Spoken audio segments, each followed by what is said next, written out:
Sidang cerai Raisa Andriana dan Hamis Daud diprediksi masih panjang karena tahap mediasi pun belum mereka lalui.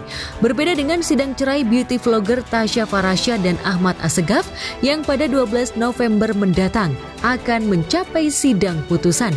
Sayangnya ketuk palu hakim akan dilakukan secara virtual karena sidang putusan mereka digelar secara e-court. Jelang putusan, Tasya menunjukkan dirinya sudah move on dari Ahmad Assegaf yang pernah membuatnya bucin maksimal. Sekarang justru benci pol-polan. Tasya bahagia, Ahmad Assegaf nelangsa karena dirujak satu Indonesia. Pengusaha dan arsitek lulusan Amerika itu bertubi-tubi dibuat malu di depan publik.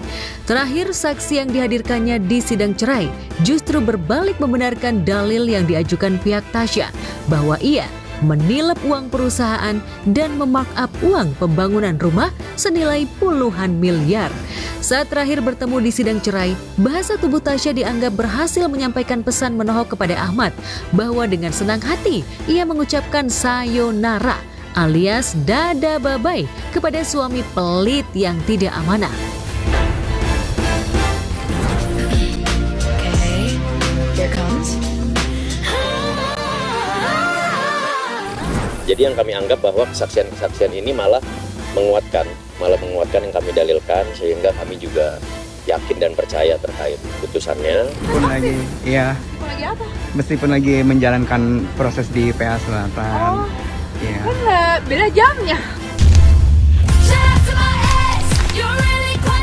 Selama proses sidang cerai, Tasya konsisten menyeimbangkan pola hidup sehat dan healing atau penyembuhan luka psikis. Selain tetap kerja, kulineran, dan olahraga pedalan, Tasya juga tak lupa bersyukur dan selalu happy hingga berat badannya naik 6 kg. Pipi Tasya yang tirus saat menghadiri sidang cerai perdana kini sedikit berisi dan nampak lebih indah saat disapu tata rias mumpuni.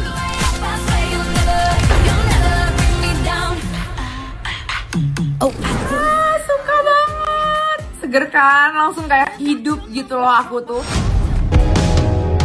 Kondisi berbalik justru terlihat pada Ahmad yang tubuhnya makin kurus setelah digugat cerai Tasya.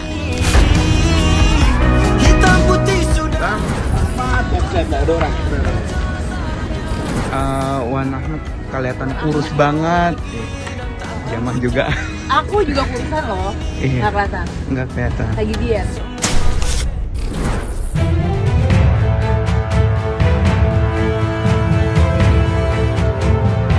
Sama-sama digelar di Pengadilan Agama Jakarta Selatan.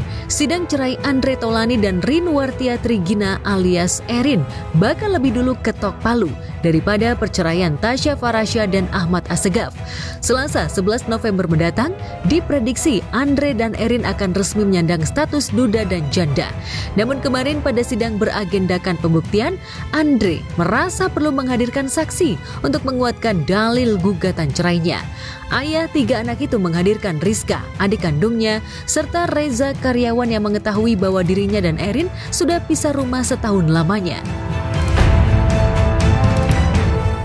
Pada prinsipnya kedua belah pihak sudah sepakat untuk berpisah secara baik-baik. Tentu saksi juga menyampaikan beberapa hal yang menjadi satu alasan untuk adanya perpisahan atau perceraian ya, tapi dengan tidak menjatuhkan satu sama lain. Gitu ya. Di antaranya yang bisa dibuka tentunya adalah bahwa memang sudah tidak satu rumah. Adiknya, nah gimana mungkin apa yang disampaikan?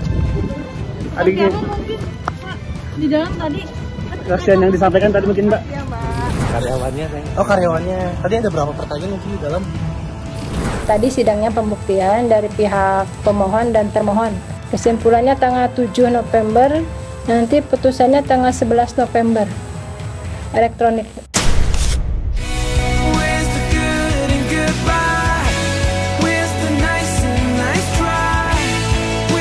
Karena masih melaksanakan ibadah umroh di Tanah Suci, Erin tak hadir di sidang cerai. Andre pun absen karena asyik cuci mata sekaligus healing bersama geng motornya. Soal putusan cerai pun sudah bisa diprediksi karena pihak Andre dan Erin sudah menyerahkan kesepakatan damai kepada majelis hakim terkait gugat cerai, hak asuh anak, nafkah idah dan mut'ah untuk tergugat dan harta gonogini. Andre sendiri sudah ikhlas berbagi aset dari rumah, mobil, tanah, saham, hingga tabungan deposito. Ia juga bersedia membayar polis asuransi Erin hingga lunas.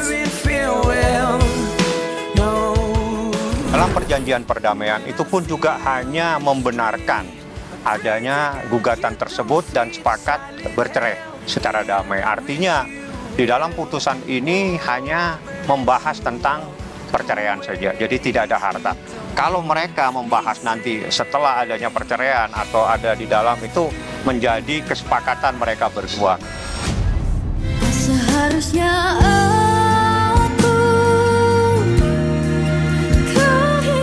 Di Instagramnya, Erin tak menampilkan perjalanan spiritualnya di Tanah Suci. Sepertinya ibu 3 anak itu hiatus dari media sosial karena ingin fokus menjalankan ibadah.